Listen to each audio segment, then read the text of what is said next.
हमने आपको एक प्रवचन में सुना था कि हर इंसान को अपने कर्मों का फल मिलता है। अगर माता पिता के कर्मों का फल उनके बच्चों को भी मिलता है, अच्छा हो या बुरा, नहीं, जीव को अपना कर्म भोगना होता है, संयोग बनता है, पूरा जाल बिछता है।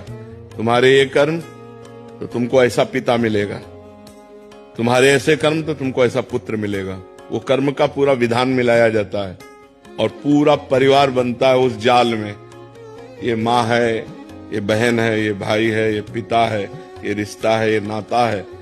जिसको जितना भोग भोगना है उतना उसको दुख भोगना पड़ेगा। कर्म सबके उसमें मिलित होते हैं, तभी वो आकर उनका पुत्र बनता है, तभी उनकी माँ बनती, तभी उनका पिता बनता है। ऐसा नहीं कि केवल एक व्यक्ति का कर्म पूरे परिवार को दुख दे रहा है, नहीं, उसके भी कर्म उसमें जुड़े हुए हैं। पिता का पाप कर्म ऐसे पापी पुत्र को जन्म देगा जो जन्म से लेकर के मरण तक उसको नाना प्रकार के दुख ही दुख देगा।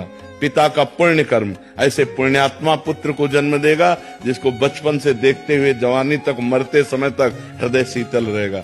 सब कर्मों का जाल बिछा हुआ है उसी में।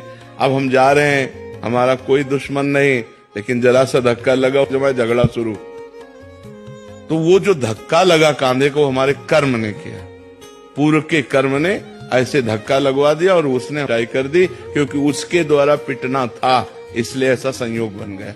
कर्मों का बड़ा सूक्ष्म स्वरूप है, उसका निर्णय करना बहुत कठिन है, वो तो केवल भगवान ही जानते हैं। सुनो भरत भावी प्रबल, बिलख कहो मुनिनाथ, हानि लाभ जीवन मरण जस अपजस विधि हाथ।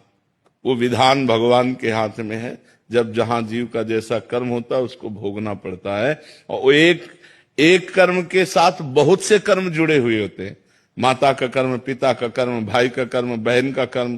तो अब एक ने गलती की और सबको दुखी होना पड़ा, उनको अपने अपने कर्मों का फल भोगना पड़ रहा है, क्योंकि वो ऐसा ही कर्म करेगा कि पूरा परिवार जले, वो ऐसा ही कर्म करेगा कि पूरा परिवार गर्वित हो, आनंदित हो। ये कर्मों का